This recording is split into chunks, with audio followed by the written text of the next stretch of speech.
E aí, tudo bem? Tá começando mais uma edição do nosso Truckcast, seu podcast das estradas. Meu nome você já sabe, João Vitor, sou jornalista e redator da Infotruck, a sua rota da informação.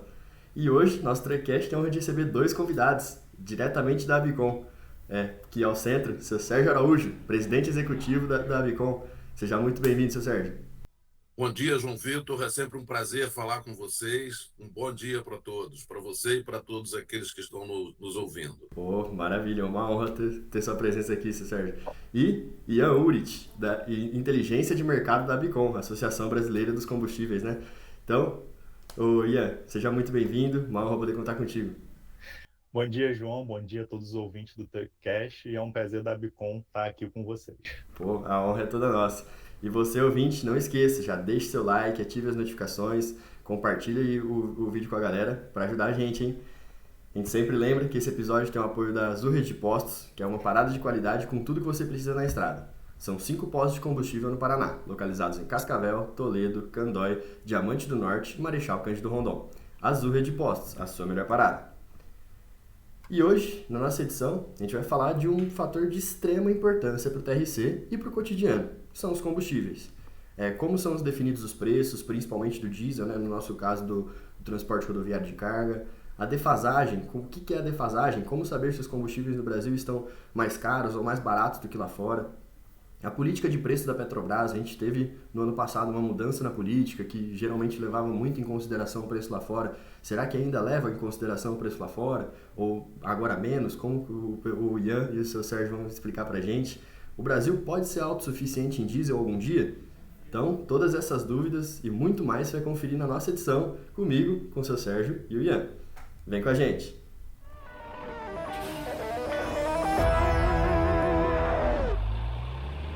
E, como de costume, para a gente começar, hoje a gente está tendo dois convidados, seu Sérgio e Ian. Queria que vocês falassem um pouco da história de vocês, um pouco da Abicom. Para quem não conhece, o que a Abicom é de fato, o que ela faz. Conta um pouquinho para a gente aí. Bem, a Abicom é a Associação Brasileira dos Importadores de Combustível. Talvez seja aí a associação caçula no segmento, né, na nossa indústria de combustíveis.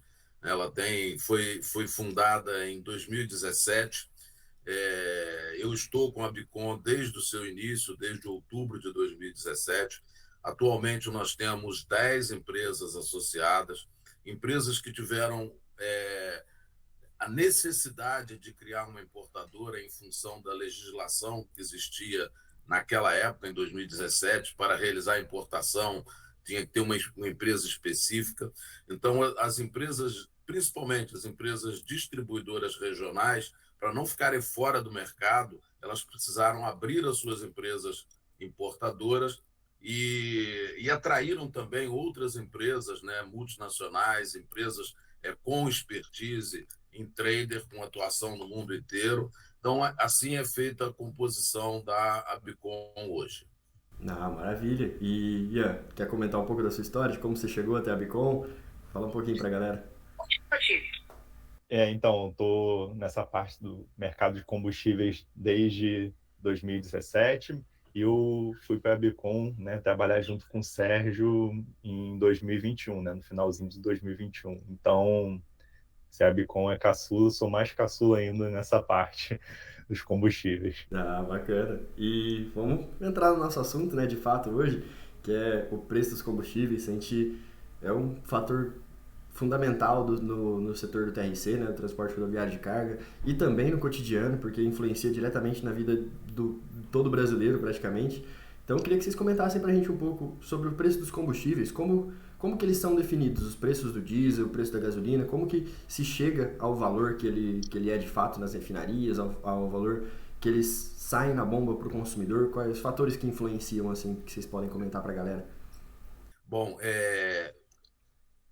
João Vitor, os preços dos combustíveis, né, eles são livres, né, há muitos anos, né? E, no entanto, no mercado brasileiro, a gente ainda tem a presença de um agente dominante, que é a Petrobras. A Petrobras, apesar de já ter vendido aí duas refinarias consideradas importantes, uma refinaria lá na Bahia, né, a RLAM, e uma outra refinaria lá em Manaus, né, na Amazonas. Vendeu também uma pequena refinaria no Rio Grande do Norte, a Clara Camarão, mas mesmo assim, ela ainda detém 85%, mais ou menos 85% da capacidade de refino no país. Tá? Então, quando a gente tem um agente fortemente dominante no mercado, ele acaba sendo direcionador dos preços. Então, o preço hoje, tanto da gasolina quanto do óleo diesel, ele é direcionado pelos preços praticados pela Petrobras. Tá?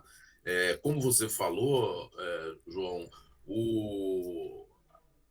até o início do ano passado, a Petrobras tinha aí um compromisso firmado, compromisso não só com seus clientes, mas também com seus acionistas, de estar acompanhando o preço no mercado internacional, né? O que o Ian chama aí, o mercado todo chama também da PPI, que é a paridade para importação, e que é a forma correta de precificar commodities, ainda mais, principalmente em países que não são autossuficientes, né? Se a gente depende da importação para atendimento do mercado, a alternativa para as distribuidoras ao preço, ao produto produzido pelas refinarias nacionais é o produto importado, então é natural que esse preço da paridade para importação seja o balizador do preço. No entanto, a gente tem observado, e no site da Abicom, diariamente, o Ian publica as defasagens de preço, mostrando que a Petrobras tem praticado preços abaixo da importação consistentemente, né? E isso, aparentemente, é muito bom para o mercado, né? Preço baixo é bom. No entanto, tem alguns efeitos colaterais, como eu costumo dizer, né? Num país que não é autossuficiente e que a importação se faz necessária, quando a gente tem um agente dominante praticando preços artificiais, você pode, com certeza, inibe a realização de investimentos, né? Você gera um risco de desabastecimento, que pode haver um desestímulo ou uma insegurança para que os agentes importadores realizem as importações dos volumes necessários. Além disso, a gente está num momento em que o mundo inteiro fala em transição energética, a necessidade de desenvolvimento e de estímulo para consumo de produtos alternativos, mas quando a gente tem o agente dominante, de novo, praticando preços artificialmente baixos, ele pode inviabilizar inviabilizar e dificultar a competitividade dos produtos alternativos, como é o caso, por exemplo, no ciclo Otto, né, dos veículos leves. A gente vê aí a dificuldade que o produtor de etanol tem de comercializar o seu produto, porque a gasolina está com um preço muito baixo. Tá? Então, essa é a situação da precificação hoje no nosso país. Não, entendi, perfeito. Deu para a galera entender. Ian, quer completar com uma informação adicional? Por favor. Só completando rapidinho, né, que dentro desse cenário que o Sérgio colocou, né, a prática de preços artificiais, né, principalmente quando se cria uma defasagem muito elevada em relação ao mercado internacional, a gente acaba por privilegiar as grandes distribuidoras de combustíveis, né, deixando elas mais competitivas frente às distribuidoras regionais, né, que são as distribuidoras menores. Então, a gente acaba gerando, né, um efeito de que essas distribuidoras maiores elas passam a operar com margens maiores, né, e aumentam a sua participação de mercado, né? Um exemplo disso é que a gente teve recentemente, na semana passada, a divulgação dos balanços das maiores distribuidoras de combustíveis. E a gente observa que os resultados financeiros dela, já tanto no ano passado como nesse, já tiveram um aumento no seu resultado financeiro. Então, a gente também observa essa prática, né? O aumento do mercado das distribuidoras, das maiores distribuidoras, em detrimento das distribuidoras regionais. E esse ponto que o Ian levantou é muito importante, João Vitor, e principalmente para aqueles que estão nos ouvindo, né? Quando você tem uma concentração num elo da cadeia de distribuição de combustíveis, isso é muito ruim para o mercado. E se a gente convive com defasagens muito elevadas, ou seja, com preços artificialmente baixos, como o Ian colocou, favorece as 3 maiores distribuidoras, favorecendo naturalmente essa concentração, ou seja, reduzindo as alternativas para as distribuidoras menores e, consequentemente, para os consumidores também. Sim, sim. É como em várias imagino, né, que seja, vocês podem até me corrigir, mas é como qualquer mercado, né? Se tem uma empresa monopolizando, ela dita todos os preços daquele tipo de produto que as outras empresas menores vendem. Se ela monopoliza, ela que comanda o preço, é mais ou menos por aí, né? Exatamente. O melhor negócio para o mercado, para nós como consumidores, né, seja um posto de gasolina lá no interior do Paraná, seja nós mesmos, usuários, né, o melhor ambiente é aquele que é competitivo, onde os fornecedores estão brigando lá para conquistar o cliente. E uma das coisas que eles fazem quando estão brigando para conquistar o cliente é reduzir preço, reduzir sua margem. A outra é melhorar o seu nível de serviço. Quando a gente tem um monopólio, não existe essa necessidade nem de redução de preço, nem de melhorar o nível de serviço. Sim. Então, de fato, o Ian lembrou um ponto muito importante, que é esses preços artificiais praticados pelo agente dominante, ele favorece muito essa concentração. Não, perfeito. E pegando um gancho no que você comentou, seu Sérgio, a gente fala sobre a PPI da Petrobras, né? A gente teve essa mudança no ano passado. Queria que vocês comentassem, você acha que a política de hoje que a Petrobras adota, ela é a ideal para o mercado, é ideal para o brasileiro, ou ela deveria voltar à PPI? Qual que é a opinião, a visão de vocês? Bom, João, tecnicamente, essa política de preço da Petrobras, como já comentei, passei rapidamente por esse comentário, não é ideal, né? Nós estamos falando de produtos que são commodities, ou seja, e num país onde a gente não é autossuficiente, a gente depende da importação. Então, não faz nenhum sentido precificar sem estar olhando para a paridade de importação. Né? Não faz nenhum sentido. E a atual política de preço da Petrobras, que foi anunciada no primeiro trimestre de 2023, ela cita a paridade de importação, no entanto, ela contempla outros elementos na formação do preço que não são transparentes, eles não são claros. Né? Fala-se, por exemplo, em custo marginal da refinaria, fala em alternativas do cliente, não, são parâmetros, são elementos de custo muito não claros, né? São realmente obscuros, que não permite que se faça um monitoramento, um rastreamento, mesmo sequer uma previsão de qual será o comportamento do preço da Petrobras, que é o agente dominante, consequentemente o preço do mercado.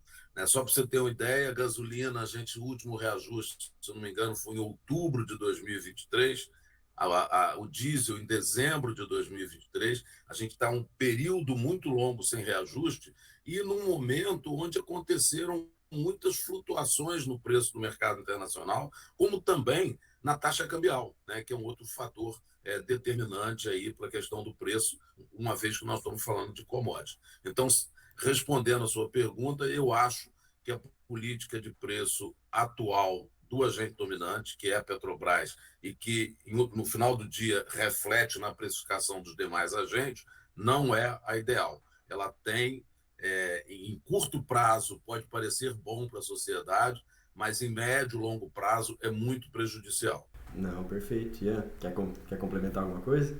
Não, tá perfeita a colocação do... E o que eu queria perguntar, outro gancho no que você comentou, seu Sérgio, é que o Brasil, você falou da autossuficiência para países que não são autossuficientes na produção, é fundamental que eles acompanhem os preços internos, preços de importação. O Brasil, na visão de vocês dois, você acha que o Brasil pode ser autossuficiente no diesel algum dia? Então, João, essa autossuficiência, né, no óleo diesel só será alcançada se forem feitos grandes investimentos em grandes refinarias, como foi proposto no passado, né? A construção do Comperj no Rio, as refinarias PM1 e 2 no Maranhão e no Ceará, né? Só que o que aconteceu? Esses projetos não avançaram, né? Não entraram em operação da forma que estavam previstos, né?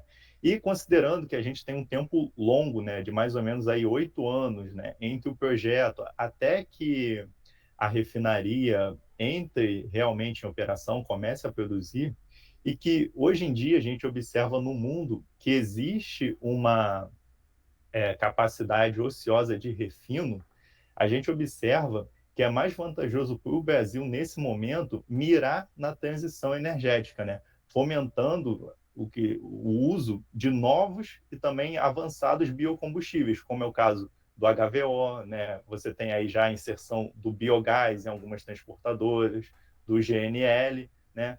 E caso o Brasil, né, venha construir refinarias, que essas refinarias, né, sejam biorefinarias, né, visando o longo prazo, né, reduzir a necessidade de importação do óleo diesel, mas num novo contexto, né? Não apenas desengavetar projetos antigos, mas pensar no novo contexto de transição energética, com novos projetos e biorefinarias.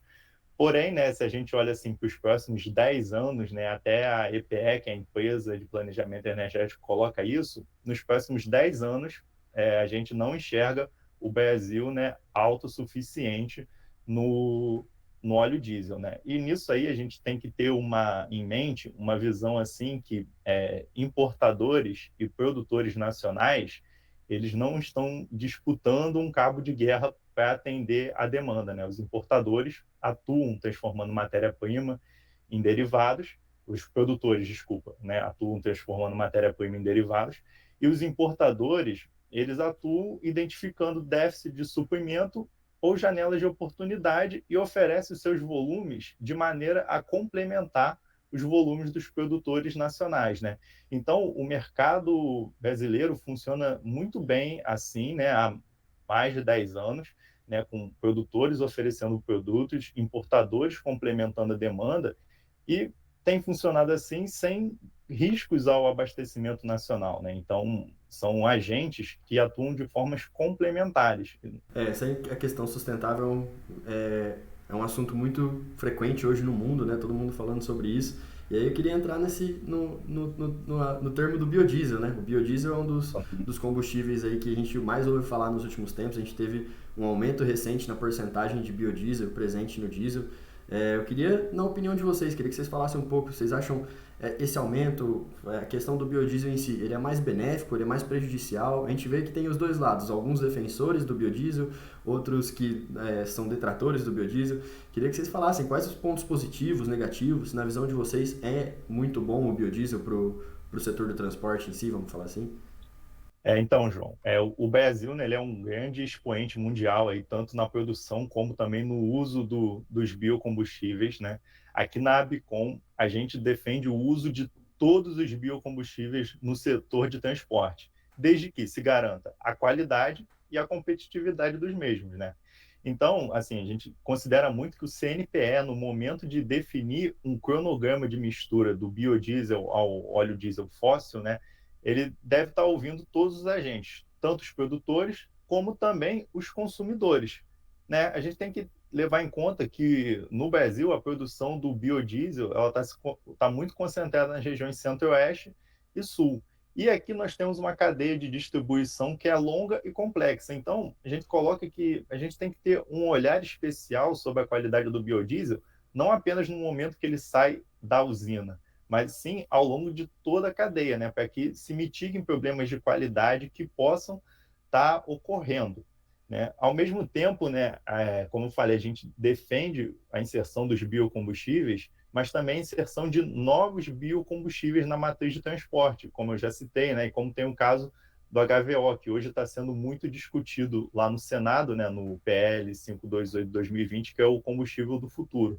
Então, a gente atua muito na defesa do uso dos biocombustíveis baseado nesses dois pilares, né? Qualidade do produto e competitividade. E falando específico do biodiesel, né, um fato assim que a gente coloca é que hoje o biodiesel ele é o único combustível, seja ele fóssil ou renovável, que tem sua importação vedada no Brasil, né?